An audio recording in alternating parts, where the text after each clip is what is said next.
This video explains scores and sections in KeyScore.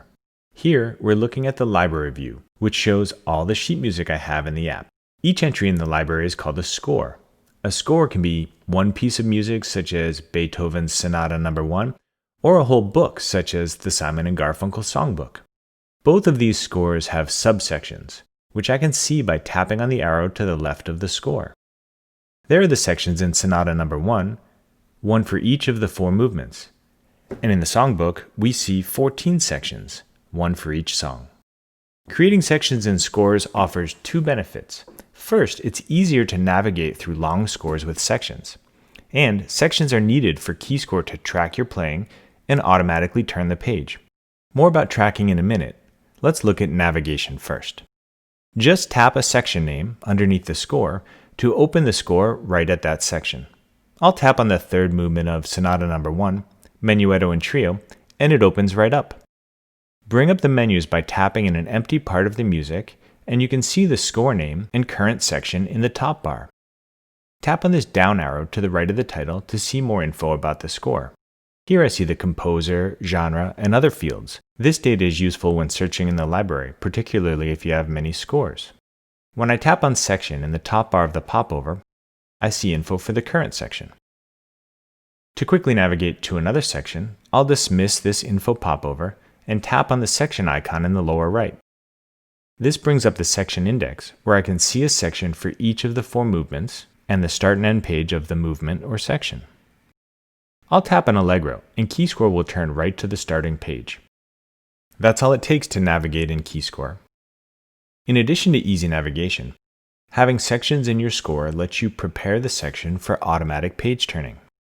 Before using automatic page turning in KeyScore, you'll need to perform a one-time step of preparing the section. This will give KeyScore a chance to read and analyze the music so it can follow along while you're playing. To do this, tap the tracking icon in the upper right.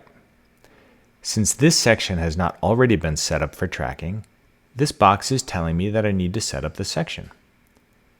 First, I'll choose the transposition for my instrument, and then tap Start Setup. Check out our other videos that go into more detail on automatic page turning to learn more about this setup process. While that's processing, let's look again at the section index by tapping the icon in the lower right. Here, I can also edit or add sections. I'll tap Edit, and then I'll tap the section I want to modify. If I change the page number, KeyScore switches to that page.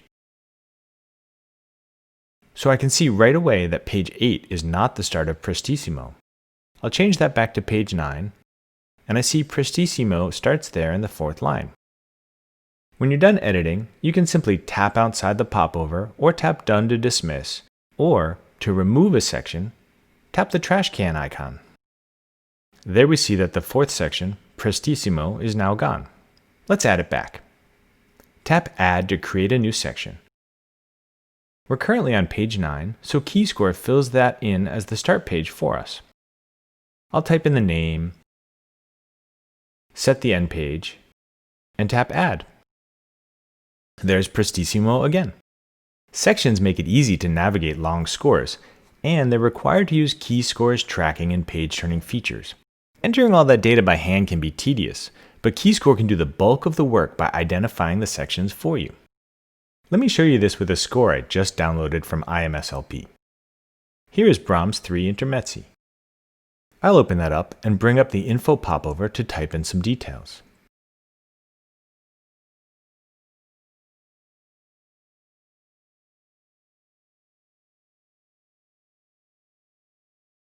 When I tap Section in the bar at the top of the popover to view the section info, we see that there isn't any info since sections haven't yet been created for this piece. Let's add those sections by having KeyScore automatically split the score for us. To do this, tap the tracking icon in the upper right. Since there aren't any sections yet, this box is telling me that I need to create sections before it will track my playing. I see here that I have 3 choices. At the top it says 1 section. Tap that if you know the score is just a single song or maybe a single movement classical or jazz piece. This lets KeyScore know that the entire score is only 1 section. KeyScore can figure this out automatically, but it's faster to skip that if you know that this score is just one section. This Brahms piece has 3 movements, and I want to split it into 3 sections. I have 2 options for how to split the score, automatic or manual. Tapping manual just brings us back to the section index that we've already seen, and from there I could manually add the sections. But I want KeyScore to do this for me, so I'll once again tap the tracking icon in the upper right, and this time I'll tap automatic. KeyScore is now analyzing the score. It's reading the music and looking for the start of songs, movements, or pieces, which are usually denoted with an indented line of music and a title. When it's done, the section index will pop up. And it even filled in the names for me. That looks pretty good. I can dismiss this little blue info box by tapping the X or swiping it to the side. I don't want to include the piece name, Drei Intermezzi, in the name of the first section, so I'll edit that. But if I had a long score with many classical pieces, each having a few movements, I'd leave the piece title in there.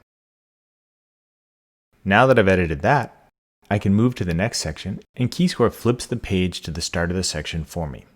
This lets me easily make changes or corrections if needed by looking at the page. But all that looks right to me. And the third movement also looks good. So I tap done, and that's it. With automatic splitting, it's easy to create sections in long scores, which makes it easier to navigate your score and makes it possible to prepare the score for automatic tracking and page turning. KeyScore unlocks your music. It listens to you play and automatically turns the page. Check out our other videos on automatic page turning.